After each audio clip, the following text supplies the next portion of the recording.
Welcome to Imaginary Ramblings. I'm Matt. And I'm Ben. This is episode 119. Mechagodzilla Gots Your Tongue! Hey. I think this we could have called this episode "You Just Got Yeeted." Yeet, yeet. Because how many times did something just get a full kick to like this abdomen and just go flying across the screen? Yeah. I love the part, and let's not get into it yet, I guess, but yeah, this movie was fucking hilarious. Which the movie we're talking about is Godzilla vs Mechagodzilla, OG original, 1974 edition. This is a time where you could still smoke on planes. Yeah. Oh yeah. And then before that, though, we're going to let you know what we've been into. And then after that, we'll be going into a tuning in or tuning out. Because Ben and I mostly have time for watching stuff and less time for playing stuff. But maybe we'll make time to play. Ooh. Don't you want to hear about that? I do. Kind of creepy. Yeah. I'm a creepy son of a bitch. But Benjamin, what have you been into? Oh, boysy. Today was the start of our prep week, or our test prep classes. So it's like 3 days. Basically, it's 8 to 5:30. Although we got through it a little quicker than the instructor for the class was like, "I'll get you out of here by 4:30." It was like, "Oh, cool, a whole hour." But like by the time it hit, I was like, "Thank God." But it's just like it's so intensive because like it's basically just a big review. Like she's not going to teach us respiratory therapy basically, but it's kind of just like reviewing stuff and like unfortunately. As anyone will tell you who's gone through school, there's like the real world hospital where things happen ways, and then there's like the imaginary everything works perfectly and kind of hospital, and unfortunately those two hospitals are not usually the same hospital. Well, yeah. So it's kind of tough sometimes to separate yourself from like, well, in a real situation, I would do this, but the test doesn't want you to do that. It wants you to do this because that's what's technically right for this test. You know what I mean? Oh, interesting. Yeah. Or I guess it's a way to kind of look at it is like, the real world has lots of black, white, and gray. Like there's a lot of areas where, sure, in this situation you do this, but it's like, but this person happens to have this kind of thing going on, so you have to do that as well, or do it first, or whatever. Whereas like, in the more, or in the school, I guess you could say, like the school hospital, it's like everything's pretty much black and white. Yeah, I mean it's kind of like on your driver's ed test when you they do like the intersection part, and it's like there is the correct answer, and then there's like real life, which is like it's whoever just starts going first because right, yeah, whoever isn't backing down. Yeah, or whoever doesn't stop. Yeah, right, that's true. Yeah. That's true. Yeah, and then I mean honestly, like I couldn't tell you what the 100% correct is. I just go with whoever got there first, basically. Yeah, well, and it's something like the person on the, like, I remember it being weird because it's like the person on the right. It's like, well, isn't that everybody else to everyone? Like, yeah. Eventually, it gets back to you if there's people at all four stop signs. Right. Oh, let me yell to you, sir. No, I will yell to you, sir. No, I will yell to you. And now I'm being yelled. What the fuck? Who goes? And I know, like, if you're turning right, that gives you a little priority over somebody going left. Yeah, fuck those left assholes. Yeah. But that's a whole nother thing. I also went and finally got a mouse for my computer because I needed one. Clicky.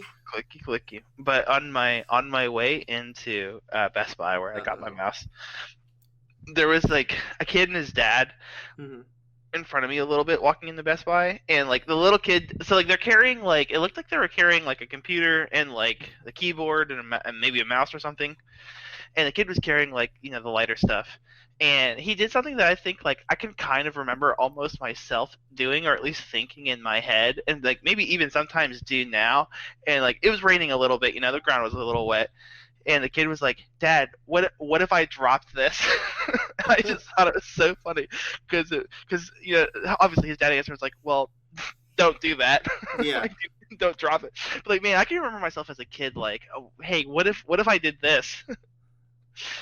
And drop this on the ground right now. yeah, oh my God, what if I just drop this right now? Okay, don't do that. How about a no? But it's like, oh man, like every little kid I think does that kind of like something similar, at least like to that level of like, oh, I'm carrying this big bowl of Jello. What if I tripped and fell and spilled it everywhere? Like, okay, well, I don't think you ever grow out of that like chaos theory. Yeah, right. You just learn how to like not say it out loud. Yeah, you just kind of you learn how to run the scenarios in your head without like voicing them. Yeah, well then like going like a little bit darker, like there's that totally normal thought of like when you're walking like somewhere, it's like, what if I jumped off this cliff or whatever, and like it's not like a serious thought, it's just like a passing like thought, and it's called like the call of the void or something like that. Yeah. And I always thought that was kind of an interesting like, and it's like, obviously like you wouldn't do it, and you wouldn't seriously do it, and for people that it's just like a fleeting thought, it can be a little bit scary to be like, oh God, what's wrong with me? But it's like it's a totally normal and like natural thing. Yeah, mine's always kind of like the driving off the road thing. Oh yeah, sure. Like it's just like, huh. Right. What if I don't turn? Wow. Yeah, I could just plow myself over this cliff right now. But yeah, I'd have to look a little bit more into it, and I did it the one time because not that I was like having those thoughts, because like if you have those thoughts repeatedly, it probably gets a little bit more like, hey, you should talk to somebody. But I think I had read about it somewhere or something. But yeah, it's called the Call of the Void, and it's just a really interesting concept, I guess, because it's like, or you have that thought too, where it's like, oh, I'm walking down the street. What if I just push somebody out out of my way? Like, that's why I always hated like the really open-ended. Have you ever had suicidal thoughts? I'm like, well, is that a suicidal thought? Like, what? How do you define suicidal thoughts? Because there's lots of thoughts I've had that would be like, you die at the end of this thought. Yeah, right. And I would say no. Like those do not count, because it's like you're not seriously contemplating it, and it's like it's just like you think it real quick, and then you're immediately like, no, that's crazy. I don't want to hurt myself or anybody. Like, why don't I even think that? What the fuck is wrong with me? But really, it's like nothing. Lots of people, pretty much everybody has the similar thoughts like that. Yeah, that's why I don't like the question, because it's like, well, if you think about it hard enough, everybody's thought that. Right. I just rewatched Midnight Gospel, and I think that's why I've gotten on this like kick. Oh man, I literally, that's kind of on my like, I can't decide. I think it's gonna be right after I finish Community, which I'm on. I'm over halfway through season 4, so I'm getting pretty close to the end. And I think 4, 5, and 6 are shorter seasons. Yeah, they are. If I remember correctly. By like a lot. Like 4, 5, and 6 are like, it's like 13 or 15 episodes, whereas instead like of 22. Yeah. So I figured it'd be a lot faster getting through it now. Have you watched Midnight Gospel already? Yes. Okay. So fucking good. Oh my God, dude! I'm not gonna lie. That last episode always makes me cry or like tear up a little bit. Oh yeah. No, it's just because it's probably one of the best visual experiences, that episode. Like everything is just like a perfect visual metaphor for what's being said between this father or this mother and son. It's so beautiful. And like, oh man, I tear, like even just thinking about it, like I start to tear up a little bit. It's like, oh my God. It's like I never would have thought like such a crazy like show, because like I would say like animation wise, I mean it's almost up there with like lots of people dying and stuff like kind of like not quite like Super Jail, but like sort of similar in some of the stuff. It was pretty graphic, some of it. Yeah. But yeah, it actually made me want to go and find the podcast that it's based off of. So I haven't listened to that yet, but it's on my like. I've listened to it some. It's not as good. Yeah, sure. And I say that just because, so like, the show is literally the podcast, but it's like the best stuff, the best guests, the best, yes.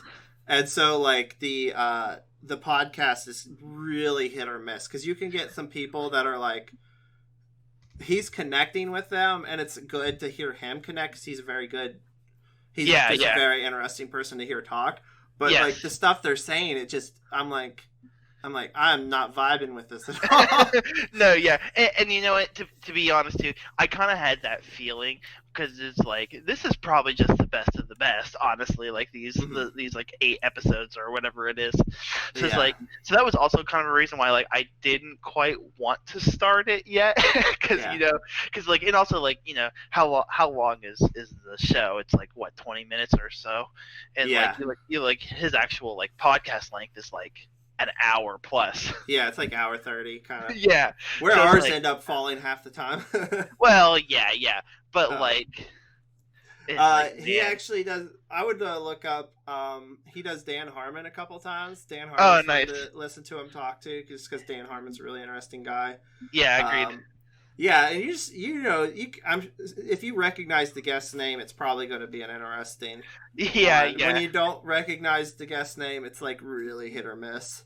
Right. Of course, that being said, I don't think I recognized any of the voices from the people he did talk to in the show, and like those were all very interesting. No, and even then, like sometimes the subject, even like I think I've listened to one with the therapist guy. Or the therapist is Guru. Oh yeah. And he can be a little bit so there's a big issue I have with the with anyone in these quasi religions. And they tend to be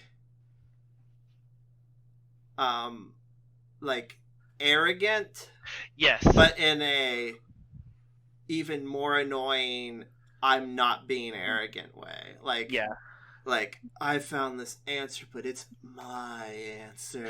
Right. And it may not be your answer, and it may not even be the right answer. Right. It's just like so many different layers of like, but then at the same, but then when you get down to what they're doing, it's like, well, you keep I think you protest too much about how much this is about your ego and how much this isn't about your ego. Yeah. To me that kind of stuff kind of comes off as like a smug pretentiousness is how I kind of would describe it, because like that's just how it sort of comes off like exactly. Okay, sure. And sometimes they do kind of like, it's funny because it's like they act like they want to help you also find like the right answer to your path, but then it's also like a almost holier than thou sometimes. Like it comes off like that too a little bit. You're just like, all right, fuck you. Yeah, I mean, I don't know, and some, and not always, but just sometimes. And like a lot of the stuff they'll say is like generically good. If you like break it down to its elements. Right. But at the same time, it's like I would rather listen to somebody else say it most of the time. Yeah, no, I get that. And but in the end, it all boils down to what communicates these things in your language. Like this love language books kind of, but like for self-help. Because everyone has a different like language for self-help that'll speak to them, I suppose. I think those books are called the chicken soup, right? Yeah, chicken soup for the soul. Well, that's its own language, like that's like if you're down for that. What's crazy about those books, by the way? I've never read them, so I don't know. Well, like, I mean, I think I might have read one or something. but like there are like chicken soup for the nurse's soul, and chicken, like for then whatever, and like they're all just kind of exactly what you would expect, like super sap stories about overcoming odds or dealing with crises, which is like nice. Some people need that for sure, and like if reading that helps you get through whatever you're going through, then that's great. But like when you're not going through it, it's really hard for me to read those kinds of stories because it always comes off a little bit, I don't know, like a little bit too much self-praise, I guess, sometimes. You know what I mean? It's just like so this is kind of off topic but kind of still like in the same vein. Like a friend of mine, he had a nursing like daily calendar, and like sometimes it was jokes, but sometimes it was like the way he described it, and I agree, is like they were a little like masturbatory in a sense where it's like, oh, nurses are so, like, yes, nurses are awesome. I love nurses. Many of my family members are nurses, and we need them and everything. But like, it's like, just like they just came off a little bit too like, I don't know exactly how to describe it, but like, I kind of get like where they're coming from too. Like they're hard to read because it just sounds like they're just jerking each other off basically. Yeah, I went to, I don't remember if I mentioned this before yet or not in the podcast, but we went to Kenzie's nursing graduation recently. That's nice. Liz's sister. Right. She's been on the podcast before. And I did it like, it's really like some of the stuff like they talk about it is like some of the stuff because they do like the nurse's oath. It's like kind of fucked. And I was not expecting it to be so fucked. Yeah. It was like, and we will listen to the physician whatever he says, and I'm like, oh no. right. And I think they meant like God physician. Oh, maybe. But at the same time, it's like because like when it was written, like also all men were physicians, so it's understood if you're talking about a physician. Yeah, all nurses were women, and were basically like a little more than like assistants. Yeah, which is like crazy because now it's like honestly like half the time. You want to be nicer to the nurse than you are the doctor because the nurse is the one actually taking care of you. The doctor might come in and see you for 5 minutes and decide what he's gonna do, but the nurse is the one that's actually gonna do it. Yeah, that always bothers me when I'm like at the doctor's office and like, or like when you go to like the dentist or something and like they're like, okay, now the doctor's gonna come see you, and they just like go ask the nurse or the hygienist what they think. And then they're like, okay, sounds good, bye. Right. You're like, well, what the fuck am I even paying him? I should pay you. Like, you did all the damn work. Yeah, why did they even come in this room? Like, like I just walked to the dentist just a little bit ago, and the I literally like the dentist just like looked in Locke's mouth, scraped a single tooth with the little scraper thingy, and then went, "Oh, that's the best mouth I've seen all day." And then like, what? I was just like, geez, like, I was like, I hope you don't get like too much money for the 2 minutes you just spent on my son there, like. Yeah, right. Like, did you even look? Like, honestly, like. Probably made more in that 2 minutes than our dental hygienist made in the whole. Whole day. Ugh. But or at least in the time that she probably spent with him doing all the other work. Yeah, I don't know. We need both. We do. I have to say too, like, I'm really happy with like the dentist I started going to. They actually sent me a like congratulations on graduating card. I thought that was super nice. Did you tell him you haven't graduated yet? Well, no, I told him like I'm graduating in May, and like obviously like when you do your cleanings, it's usually only like it's like 6 months in between. Yeah. So probably because I'm not gonna see them for another 6 months, and they said, but I was like, man, that's so cool. Like when I told them, I told the girl that, because you know how they just like to make idle conversation while they're putting things in your mouth and making it super hard for you to talk. But it's like, oh yeah, I'm graduating and all this. And I was like, I was not expecting this at all. Like I just thought it was like it's nice gestures like that. I think that like when places do that, like it makes you like want to go back. Mm-hmm. And that's with like anything from healthcare to, you know, whatever. Yeah. Okay, so I know we're like running a little bit long on the what we've been into part. Yeah, sorry. But I have to talk about this because it is the worst Facebook addiction I have ever experienced in my life, and I hate it so much. Yeah. But I keep when I'll be like, so like one thing, Facebook's kind of become my new YouTube. Okay. Because they have less ads. Oh, sure. And so like I'll just be like, I'll see a video while I'm scrolling and I'll like, oh, I'll watch this. And then like I'll just scroll down below the video to see what's the suggested videos below it, you know? Yeah. And I'll end up being there for like, that rabbit hole. Yeah, and I'll be in there forever if I'm not careful. And so like, because you can't do that in YouTube anymore because you got like 10 minutes of ads at the beginning and end of every video. But that's another complaint. But anyway, so I'm there is this awful channel on there, and awful in the cringe way, not awful in the like bad perversion of some sort. Yeah. Yeah. And it's called it's Darman or Darman or something like that, and there are these motivational videos / like morality videos. Yeah.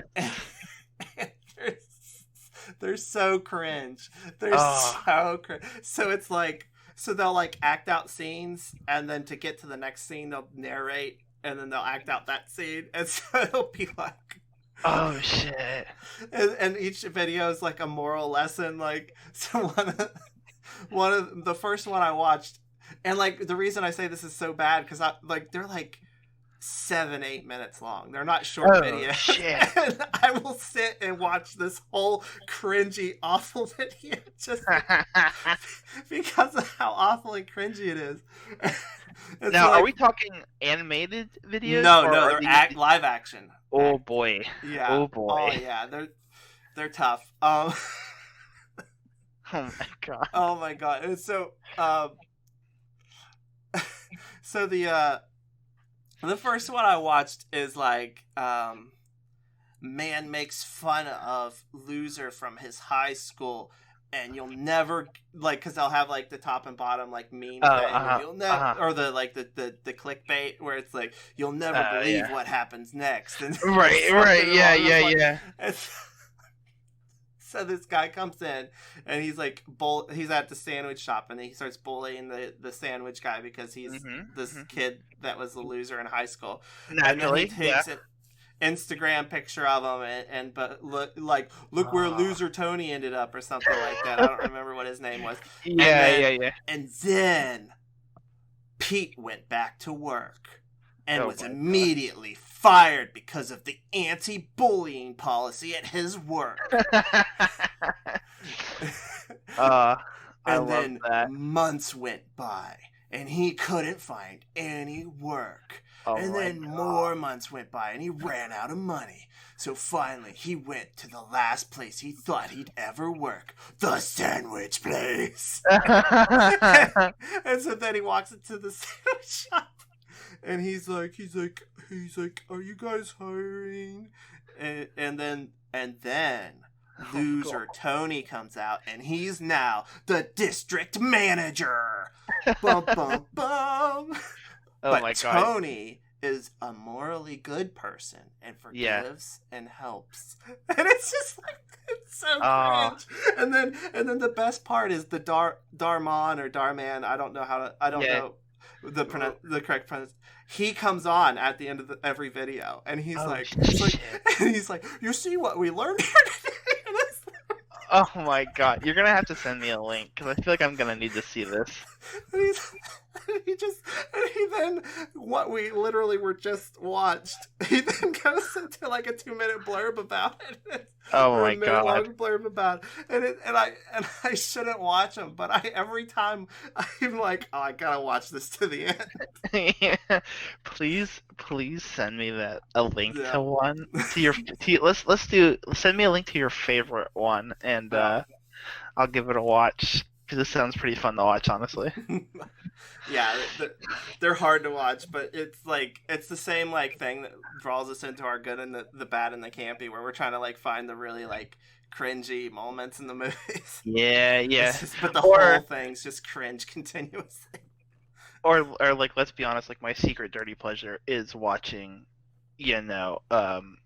any reality TV show, for being honest, because it's just like, yeah, I forget who I was listening to, but they made a really interesting comparison to TLC and like the like early American freak shows, and like how, and kind of saying how like this is basically that, just like updated, and I was like, holy shit, that's so accurate though. Oh yeah, there's a lot of reality TV that could just literally be like labeled it's freak show TV. Right, like it's basically like the classic, hey, look at these weird people who do these weird things. And like they were even going through like old acts versus like some of the shows. And like, man, it was it was a YouTuber that I watched, but I can't remember which one it was. I just thought it was so interesting. But it was like they said something along the lines of like, how they had like the shows where it was like, watch this guy eat all this weird stuff, and it was like My Strange Addiction. It was like this really large man, and come see this really large guy, and it was like, or the 600-pound man, or whatever, and it's like, all of the like 600-pound life and 1,000-pound sisters and whatever. And it's like, holy shit, like this is a little too accurate. Like, oh fuck, I never really thought about it that way. But the freak shows were also notorious on like displaying people who had like certain body issues, or like people who were like little people were definitely put on display in like definitely not a good way. And it's like, how many of those shows are on TLC? Like 4 or 5 or 6 or something. Like there's a lot of them, or there were. So I was like, holy shit, TLC is really the freak show network. The freak show channel. Yeah. TFC. Oh man. I guess yeah. There's so many. Because like I said, they only came up in my feed. Oh yeah.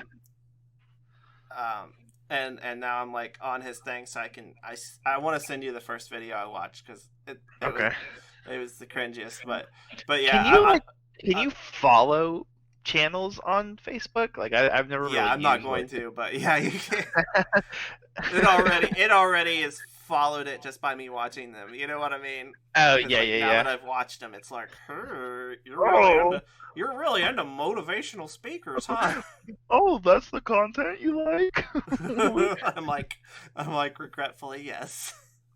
No, it's not. Please stop listening to everything I say, Google and Facebook. And then they say, we're not gonna. Oh, here we go. Customer shames fast food worker. I thought it had something about his I thought it said something about you'll never believe what happens or something, but it didn't. Some of them do though. Some of them do. That's good. Because like, pregnant wife tests husband if he cheated. Ending is shocking. Oh my god, yes. Girl backstabs her best friend. What happens next is going to shock you. Customer shames fast food workers. Oh my god, dude, I can't wait. The acting is so bad, and I love it. I just love it so much. I feel like they're probably all his like cult followers, because he's like a motivational speaker, and they're very culty. He's got 22 million people who follow him. Jesus. Yeah. Oh, I'm so glad I have headphones on then. This, like, cause you know how like they autoplay and shit. I hate that. Oh yeah, it's so annoying. Yeah, I'm definitely actually right here. You will get to hear the amazing conclusion to this great video that we were just talking about. Oh my god. Are you sure you'd want to work for Larry the Loser? I'm really sorry for what I said to you. You were right. You should never look down at someone, because one day you might be looking up to them.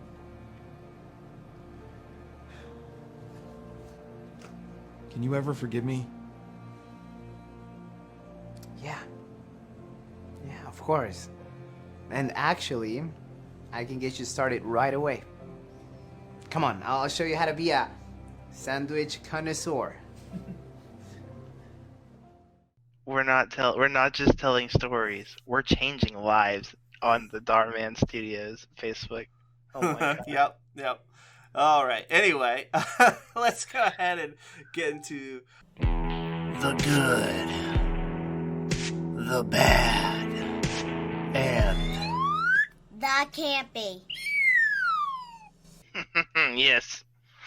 All right, so it's some more awesome, amazing video content here. Godzilla vs Mechagodzilla, and also Godzilla vs King Kong. Yes, the new release that just came out last month, the 31st.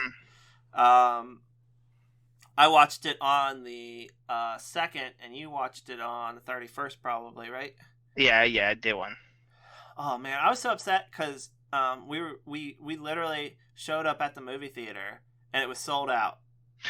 And they only had one showing the whole fucking day because our theater sucks in Uniontown, and so we got my brother-in-law's login for HBO and we watched it at home. Hell yeah! And we made it up to Locke by getting him Sweet Frog, because he was very upset, as you would imagine. Oh, of course. And but yeah, we figured we would. Since spoiler alert, Godzilla versus King Kong was actually Godzilla and King Kong versus Mechagodzilla. Which can I say, I don't know if I actually said it on the podcast or not, but I definitely called like basically what this movie was going to be. You said Mechagodzilla. You did. Yeah. I just listened to it when I edited it this morning. Oh, nice. Okay. Yep, you called it.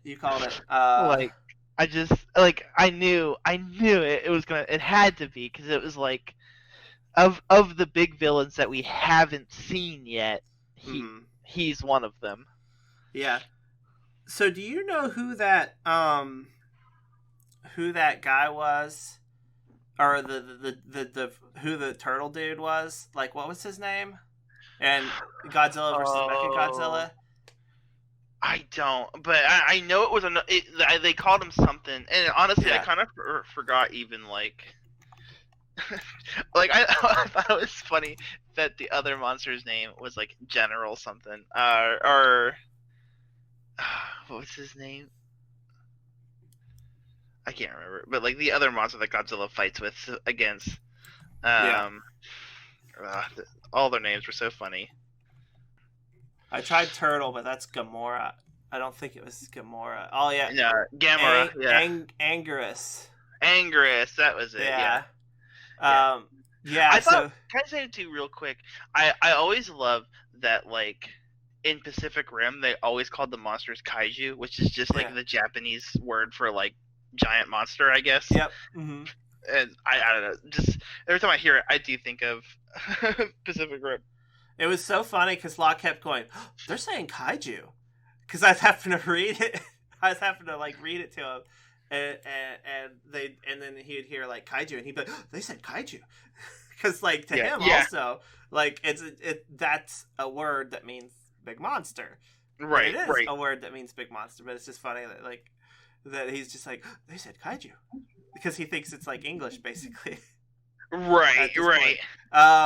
So I don't know if you remember, but Mechagodzilla kicked Anguirus' ass first and like ripped his tongue out. Yeah, dude, he beat the hell out of him. And so I was like, and that's why I King Caesar. That was the other monster's name. Yeah, King Caesar. Yeah, that's why I named the episode what I named it. Yeah. That shit I just thought was so funny that its name was literally like in English King Caesar. Yeah, it was. So King Caesar was a little like wuss. Like he didn't do anything. Yeah, he Honestly, didn't really Godzilla help. didn't do anything either. I was very disappointed. Not to spoil the ending too much, but I'm gonna spoil it completely. Yeah. What the fuck? Like, Yeah. I mean, we're building up to. They're like, there's a prophecy that says two monsters will team up to defeat one monster. And it's like, oh yeah, it's gonna be Godzilla and it's gonna be King Caesar. They're gonna team up and they're gonna win. And they didn't. It was the people. The people broke Mechagodzilla and he blew up.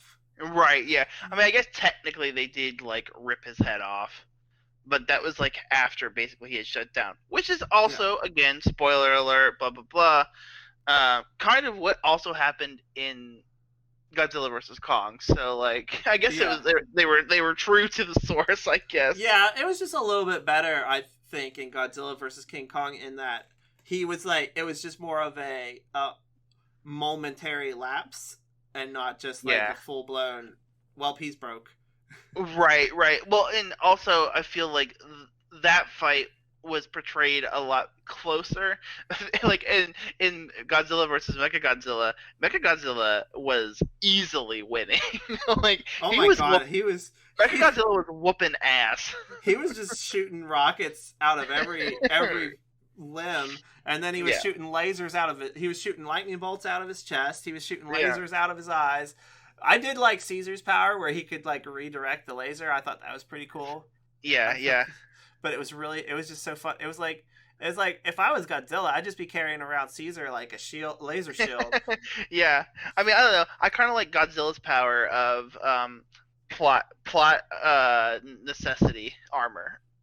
Not just plot armor, but also like I need this power, so now I have it. Like when he suddenly magnetized himself. Yeah, and or like Mechagodzilla when he spins his head and suddenly has a force field. Yeah, that was awesome. At first, I was like, "What the shit is going on?" And then the force field formed. And I was like, "Okay." I love just how their costumes looked. Like they look so low budget, and like, but like they're good looking costumes in a sense. Like I don't know. Like Godzilla's eyes are always a little goofy, but like Mechagodzilla actually looked pretty decent as far as like costume design went. I thought. And like besides like the face, like Godzilla's costume and King Caesar's costume, like they both look pretty cool still. I don't know. King Caesar I was actually really disappointed with his costume because they said he glowed like. Oh well, yeah, like copper, right, like or whatever. Copper or whatever, and then he was just like covered in rags. He was a rag doll. Yeah, he was just like covered in rags. I was like, what the fuck is going on? But like what I really love about these costumes though is like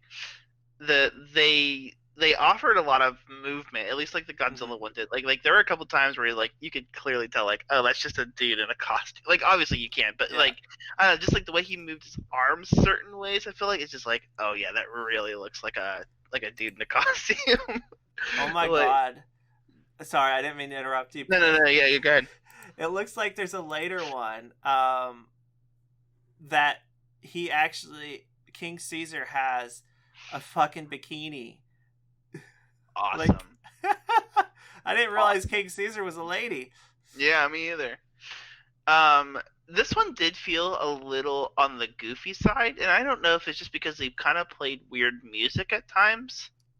Well, I mean that's 70s music. Like remember, right? And like remember in fucking Dawn of the Dead, you kept commenting about how goofy the music was. Right, and like it's like I'm starting to wonder. It's like, did it come off as goofy at the time? Because sometimes it was like just a little too upbeat, even for like the 70s. I thought. Yeah. No, it's it's definitely supposed to be funny. Like, okay. Do you remember when Godzilla, like when Mechagodzilla was still dressed as Godzilla, and he kicked the shit out of Anguirus, and he was doing like he was dusting off his chest, doing like wrestler stuff, like right. Yeah. So, and then I thought it was just funny how like, of course it was aliens, and of course that one guy figured it out, right? Mm-hmm. I knew it was aliens. It's like, okay. it was the most. That was the most fucking confusing part of the plot. So like, the guy is the guy. So it starts out with a brother and two brothers are watching a dance thing, and then the girl has a vision in the middle of her dance, and then prophecy. Yeah, prophecy. And then like they just like kind of like leave, and the one brother's like, "Oh, I've got work to do. You're gonna have to find a new guide," and drops him off at the hotel. And then the brother's immediately in a cave. Yeah, right. And so is the cave. Well, so obviously by the end of it, we realized the cave is like inside the hotel somehow.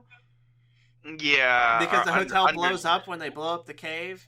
Underneath it, I guess. I have no idea. I don't know what the fuck was going on. Like they just kept showing like the entrance to. They only showed the inside of the hotel once when they were at the reception desk. Yeah, in that one scene, and then the rest of it was all either outside or in the cave. Those were the only two places. So I was like, is it a cave entrance and not a hotel? And then at one point it is a hotel, and I'm like, what the fuck is going on with this building? Like, yeah. Well, I also like how like the prophecy was like, oh, they're gonna destroy whole cities, and it's like every time they fought, it was basically like out in the middle of the mountain ranges, in the middle of nowhere. Well, those plaster skyscrapers are expensive to build. That's true. Yeah. I loved when he's just like, when the Mechagodzilla, he's still dressed as Godzilla at the time, remember? When he like just starts like, he gets on the ground and just starts like punching the building after he knocked it down. Yeah. Oh my god. I was dying. Like, watching this movie, it was so funny. And it was like, I think that's the only thing like missing. That's the only element. I mean, I haven't seen. This is literally the only original Godzilla I've seen. Oh, okay. So I don't know if the rest are as funny as this. But like that's the only thing that's missing from the American Godzillas, really, in my opinion. Yeah. Oh yeah. Is they don't have like nearly the comedy. Yeah. At least not in these more recent ones. Yeah, because they still have like the stupid archaeology stuff, which is like absurd but really funny. Yeah. In its own way. But like they don't have like the comedy on top of it. And I was surprised. There is like a ton of people storyline. I thought they were a lot more Godzilla centric, and maybe the earlier ones are.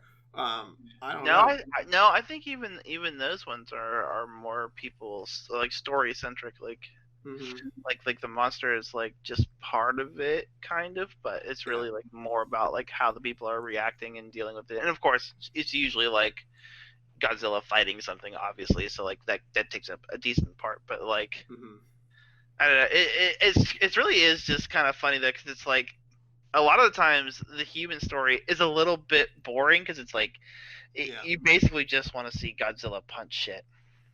So if we're gonna talk about confusing stuff, though, we do have to go a little bit into King Kong, or Godzilla versus King Kong, and what the fuck was going on with the center of the Earth shit. Oh, so I think it's just basically like, I don't know, that stuff was just there, and like it's always been there. Yeah, but like the part that confused the fucking shit out of me, and I guess it was just like plot device, was they needed that special machine to get through the inverted gravity. But when they go through the inverted gravity the first time, it's like they say something along the lines of, we just traveled thousands of miles, didn't they? Yeah, I think they might have. And then the next time that they're having to leave the Hollow Earth is right after they go up the hole that Godzilla blasted with his laser, or his atomic breath, I mean. Yeah. And then they just like, they don't need the gravity inversion shit that time. Oh, They just drive. They just fly. Like, they're just like, It's just flying now. This is normal flight now because it's made with Yeah. atomic breath. I don't like that part bothered me. And also, like, if they went thousands of miles, like, how is Godzilla's atomic breath just like you could see Godzilla's face through the hole? Like, Yeah, maybe it wasn't thousands of miles, and maybe that's not what he said. I don't know. That's what I thought I heard. But yeah, it was really confusing. I didn't know what was fucking going on with the Hollow Earth. I did not like that element of it, how they made it so difficult to get into it, and then they're just like, and now we have a base down here that we visit whenever we want to see Godzilla. And Yeah. I mean King Kong, not Godzilla, but Right. but yeah, that bothered me. Yeah, the monkey aliens though in Godzilla versus Mechagodzilla were hilarious because they were like they looked like people until they got beat up, and then Yeah, and then their skin turned kind of greenish. yeah, and They kind of look like cavemen, right? Like that's kind of what these aliens look like. I thought it was supposed to be like a gorilla mask. They kind of looked like Planet of the Apes. Oh, maybe a little bit of that, yeah. Yeah, I don't know. It was funny nonetheless. Yeah, I just thought they kind of looked like your like classic movie, like you know that like caveman Neanderthal kind of like character. Yeah, but I was really confused when they first introduced them as aliens on why they were like all human.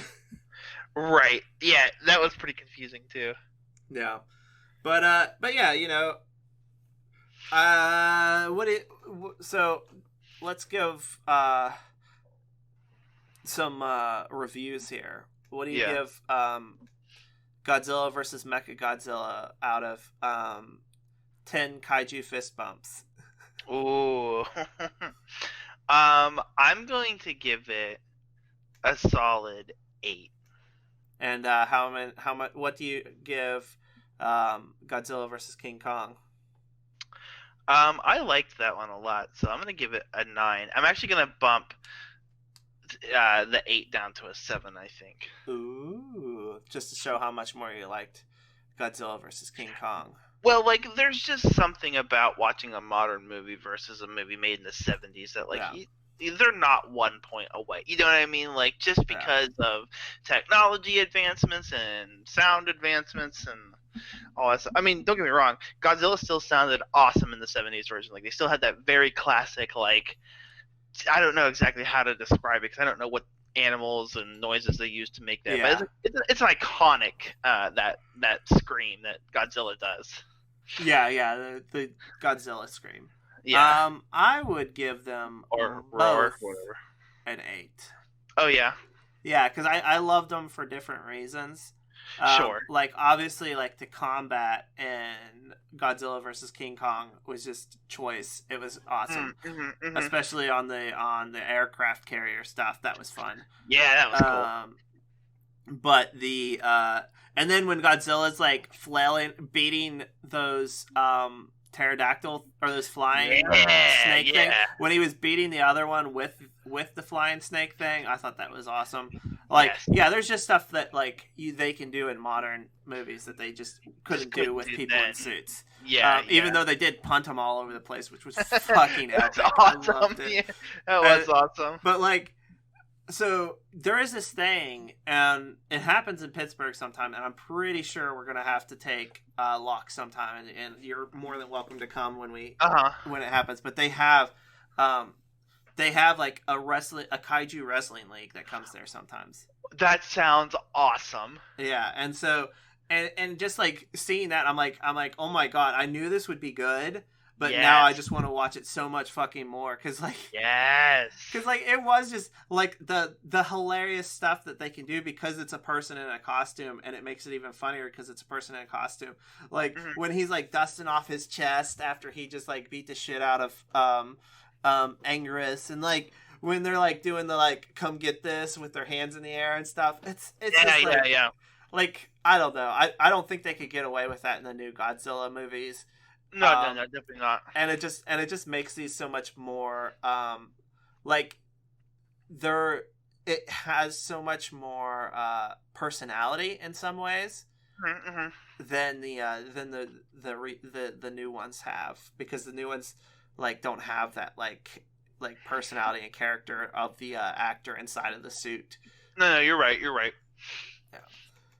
Like there's no point where I'm like, Godzilla, you're funny, you know? Yeah. You know what part of it I think might be a little bit too? There's something about the Godzilla movies that almost feels, well I guess because they kind of are in a sense. Like, it feels like you're those classic kung fu movies that also came out kind of around that same time period, like the 70s Oh, yeah. and 80s, you know? And it's like, I guess they technically kind of are to a degree, right? Because it's like, the fighting moves usually are. I mean, yeah, you go and get a little atomic breath and some laser vision or whatever the shit they were throwing at each other. Sometimes a little hard to tell. Yeah. Different colored light blasting out of somewhere at something. Yeah. But like they were basically kung fu movies. Yeah. No, and that's where like so much character comes out because of the different like ways that they express it. Yeah. I don't know. I have to, like I said, they both get an 8 in my book because just for different reasons. No, I can respect that. And yeah, let's go ahead and get into our tuning in or tuning out. Oh yeah. So I watched the newest episode of Invincible on Friday. Ooh, okay. Oh, it was choice. It's Mhm. just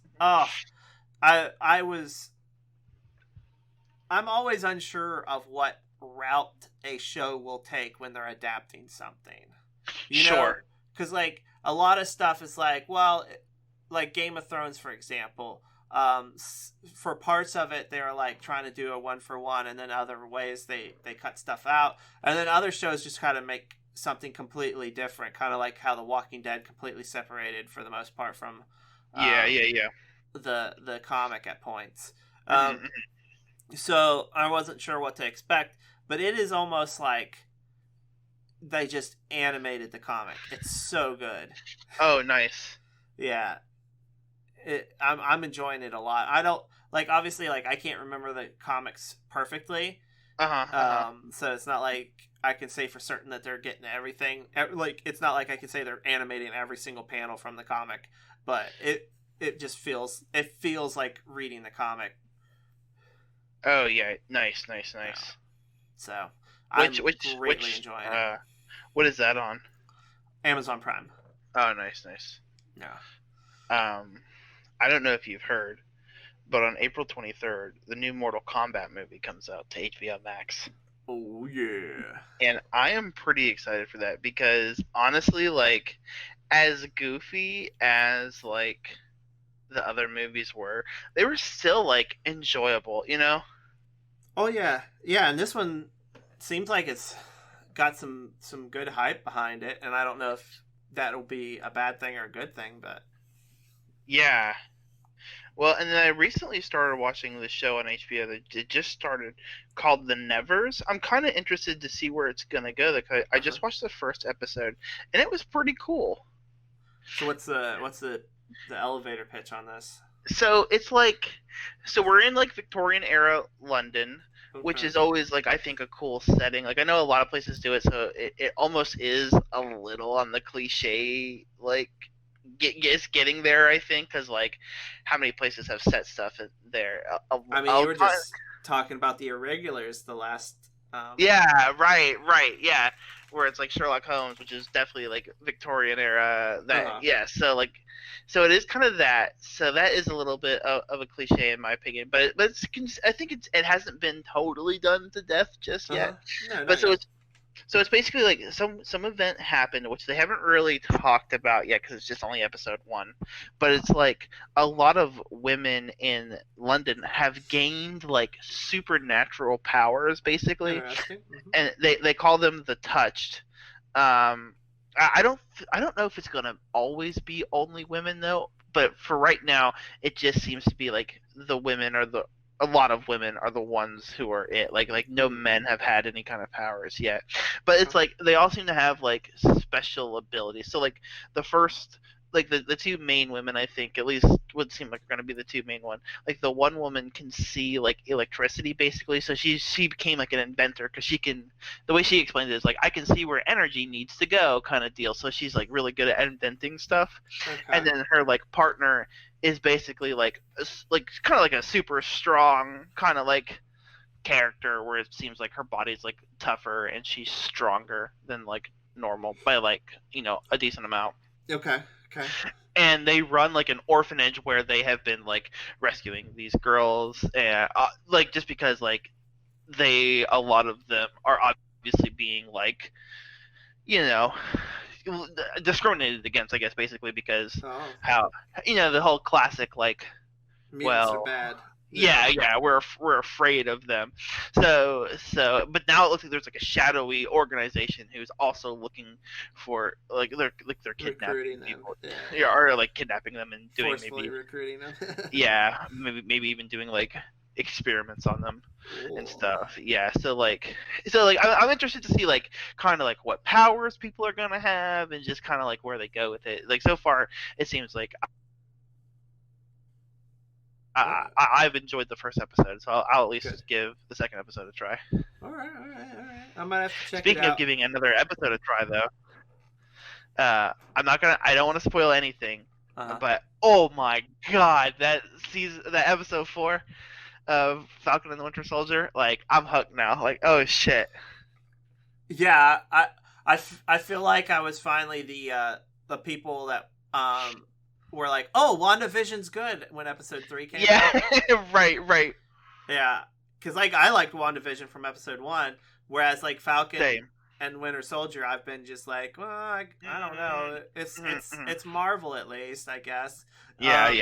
And then like that episode, like I'm not gonna say I'm hooked, but it was good. It was I don't know, really good. I'm hoping. I'm optimistic now for the rest of the season. The way that one ended, that to me, I was like, I'm hooked. Like, oh shit.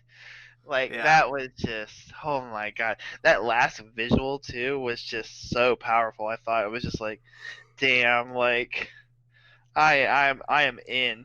And then we got to see like more. I think what I really liked about this one too is like we got to see more of the Marvel universe a little bit too, so that was cool. Yeah. Like we got to see the Dora Milaje.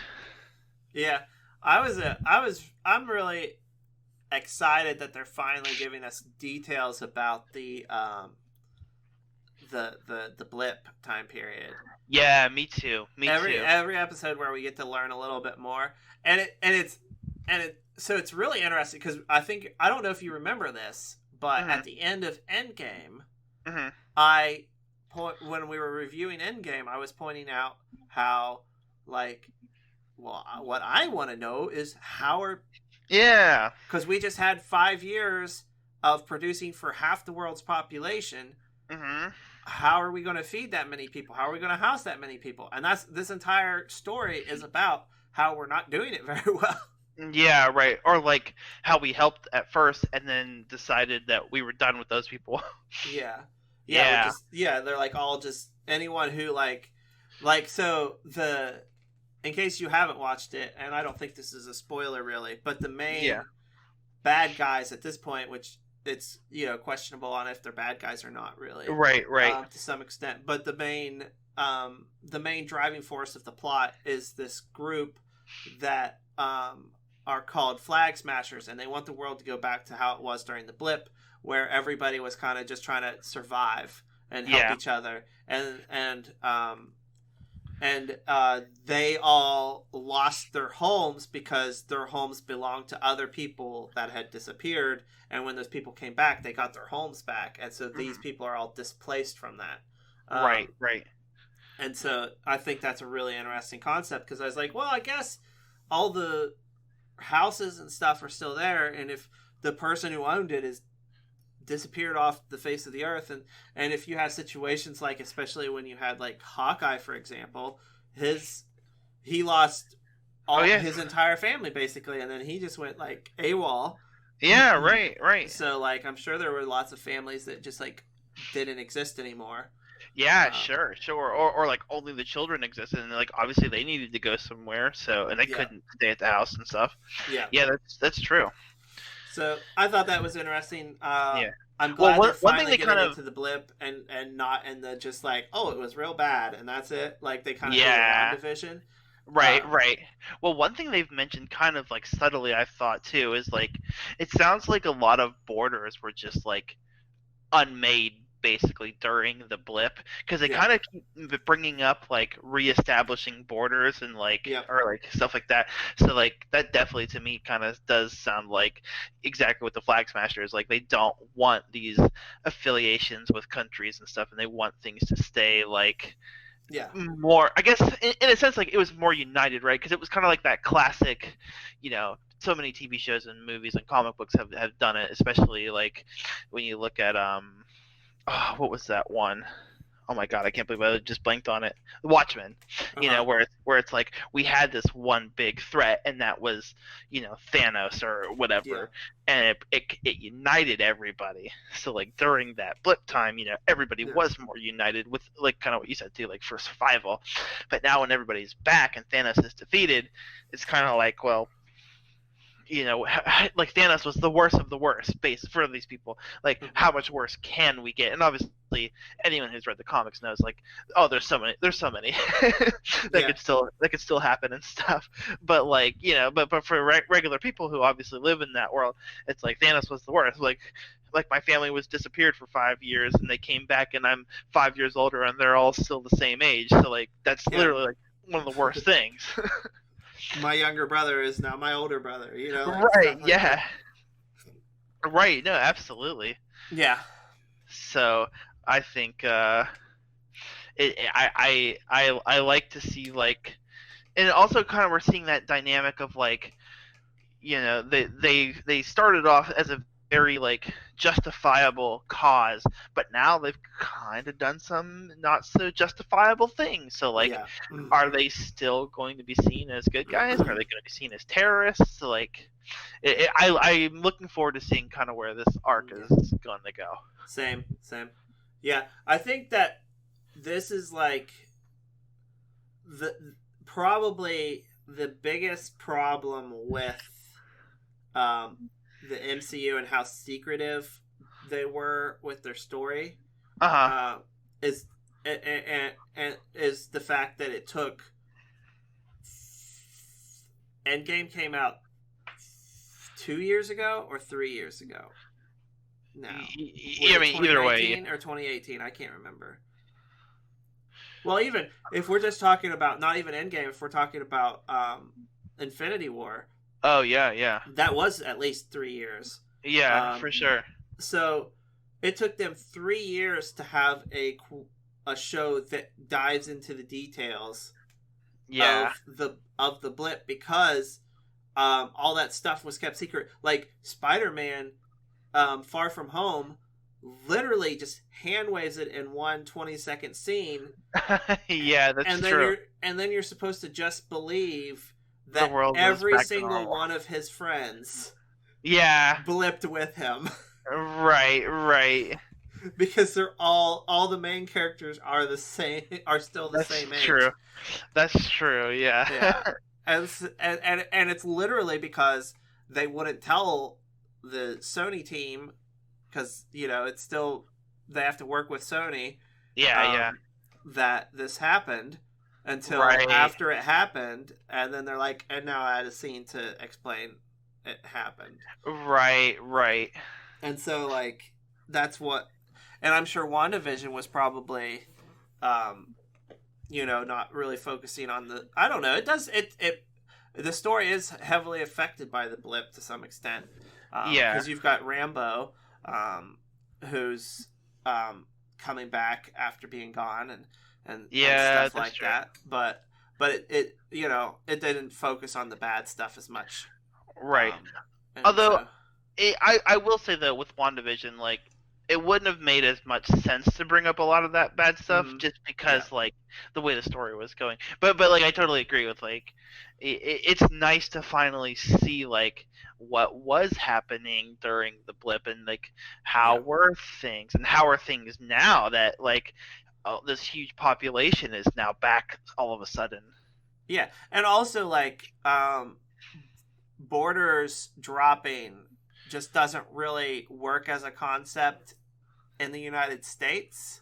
Right. For a storyline, because I mean, we do have the Mexico border, we have the Canada border. Nobody's really fleeing Canada that I know of. So, right, yeah. And we already, our border is already basically open to some extent. Like, obviously, yeah. Like, I don't know. I mean, but let's be honest too. If you drive from the East Coast to the West Coast, there's no issue with that. There's no international borders to cross. Whereas like that same amount of like just travel space. I mean, how many countries would you go through if you were in Europe? Like so many different countries. Well, yeah. I mean, if you look at it, like say you're traveling from Maine to Florida, you're literally traveling from Europe to the Middle East. Oh, right. Yeah, sure. Range. So like. Yeah. So, like, the borders dropping is a much better story arc for Europe than it is for the United States. Oh, yeah, 100%.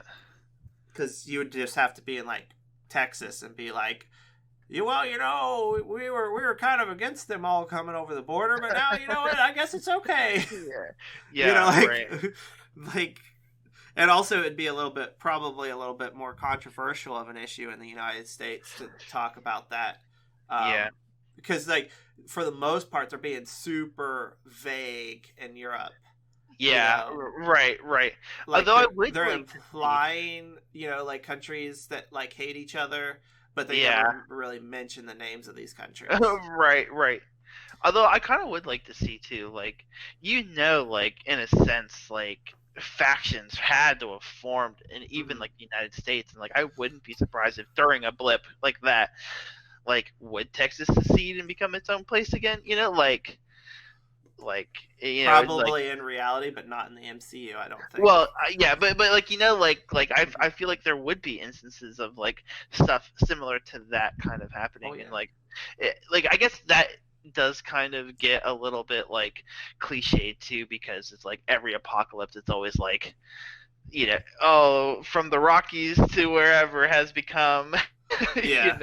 Whatever. But like, I don't know. I still find that kind of stuff just interesting to see. Yeah, there's a really interesting Brandon Sanderson book that is a like shattered United States, and then of course there's the biggest one, of course, which was Hunger Games. Yeah, of course.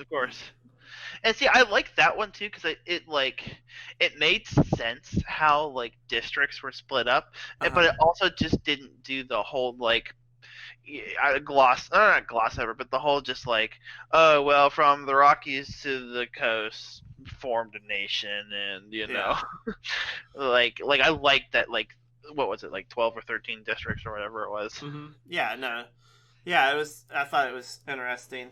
I like all that kind of stuff, but yeah, you're right. It did at one point kind of get overdone a little bit. I think it's been ignored for long enough now that it could be done again. But do we need to watch that in the MCU? Probably. I mean, probably not. No, yeah. I mean,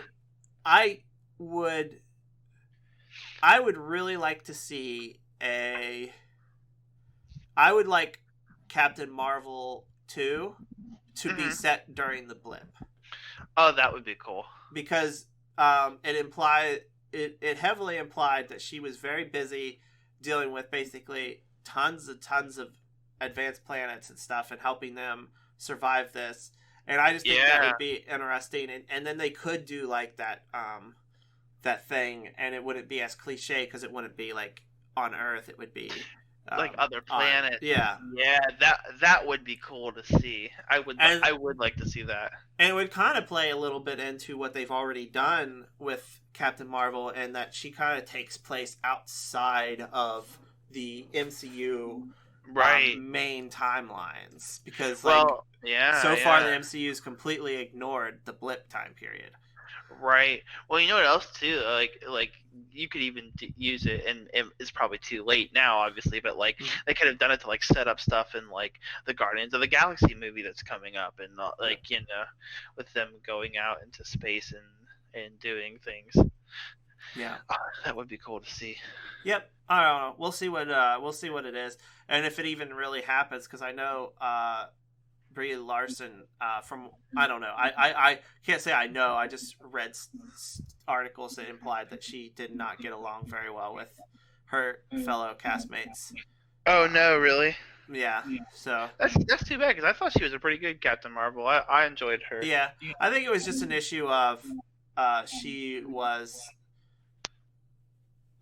a last edition kind of. Oh well, yeah, sure. And then they sure. kind of like tried to keep her hidden from being a part of the movie too, so she probably wasn't able to even be involved with the production as much.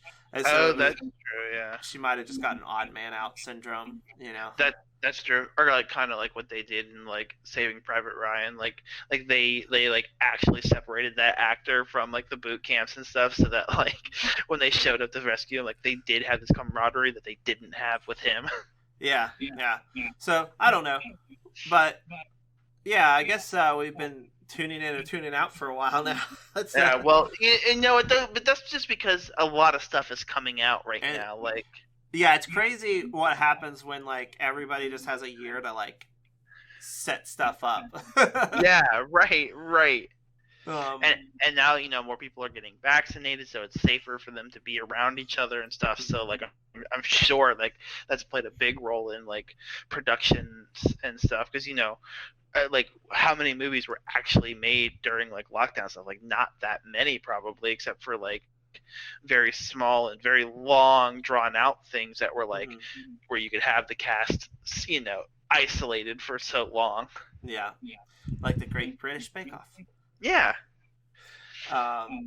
So yeah, let's get into the outro though. I think we're at an hour 10 now. Yeah, so, we done been rambling. Yeah, we've rambled quite a bit now. So if assuming I get this out on time, which that's a big assumption, because I will also I'll be trying to get. If you're listening to this in the future, you will know already what I managed to do. But I'm hoping to get an episode out on Wednesday, which is the what is that, the 15th? Yeah, I think it's 15th. And if you're listening to it in the past, share your secrets. Yeah, but yeah, so I'm trying to get it out on the 15th, which that'll be our Apocalypse Monthly number 5. Because this is the week it was supposed to come out, the week of the 15th, but I accidentally didn't get last week's episode out. Well, not accidentally. I was very depressed because our house fell through. And we all were going through some shit. Yeah, I just wasn't in a good space, and so I didn't get to editing. And so hopefully I'll get that out on Wednesday, and then when I get that out on Wednesday, this episode will be coming out Monday morning, hopefully, which is like I don't know, what is that, 4:20 something. Yeah, 4:19. Darn it, we missed it by. Oh, dang. Yeah, 4:19. And then that night, possibly, we will be doing like a cold run. So only people that listen to this episode that morning will even know that we're doing anything. And it will be like a test. It won't be like what the actual stream is going to be. Yeah. But it'll be like a test where we're like, hi, is this working? Yeah, it's probably going to be a lot of fumbling. It's probably going to be a lot of... yeah. And I don't even know for sure that we'll actually go live, but I kind of want to try live just to make sure everything works. Yeah. And we haven't decided yet, I haven't decided yet at least, where I'll be streaming to. Part of me is leaning a little bit towards YouTube, but I'm not sure. Oh, shit. Not Facebook gaming? No, I'm just kind of leaning towards YouTube because I think if we do the RP like I was talking about, I think that YouTube would be a good space for that, because as soon as you finish the stream, it can be like a video. Oh, that's true. Whereas like if I do it on Twitch, then I'll have to like upload it to YouTube to get it on YouTube. Right. Yeah, so I haven't decided yet. I don't think we'll do it on Facebook just because, like, or do we really want to worship the Facebook overlord any more than we have to? I mean, no. So yeah, so Is the Google one much better though? no, not really, but Google at least pretends to be better. That's true. So what this means for the future of the podcast is we will be going to a bi-weekly format with the podcast. Apocalypse Monthly will be still happening every month, so that means we'll now be going down to just like one good, the bad, and the campy per month, kind of. And that way we have more time to pick out the movie, and that way when we're only doing one a month, we can make sure it associates with stuff that's actually happening in pop culture in the month, and not just like we watched this one because we wanted to. Yeah. And it also gives us time to, like, if we watch a movie and like maybe misremembered things and see that it was actually problematic. Yeah, true. Like, fix and that. Then I think at some point we might do watch parties for a certain special someone that Ben and I are both big fans of, which is part of the reason I was kind of wanting to get video format into our library. So we will give you more information when we get closer to that. But yeah, I was thinking watch parties might be fun. That would be fun. Yeah. But yeah, let's just get into the rest of the outro here. Here. Kermit the Frog here. Our email is imaginaryramblings@gmail.com. You can tweet at us at Podcast Hour. Now I've lost it completely. Anyway, Facebook and Instagram are at Imaginary Ramblings. Rate and review us so we can reach more ears, and also so that people can feel our sweet, sweet McLovin. Lastly, you can buy our merch on TeePublic. The link will be in the show notes. And if I have time, there might be a new shirt when this episode drops, because in our Apocalypse Monthly we discussed a potentially new shirt. Shit, yeah.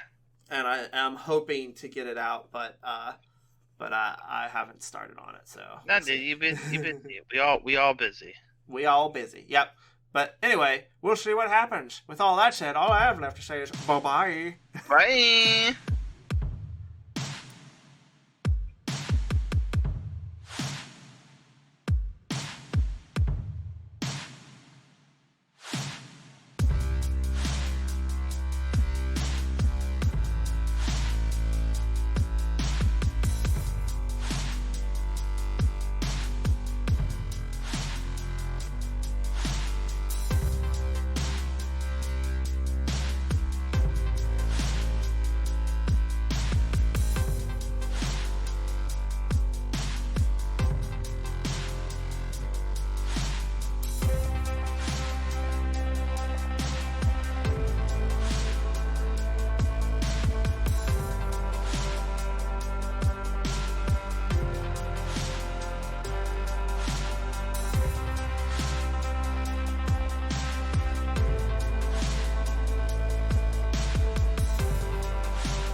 That was lovely.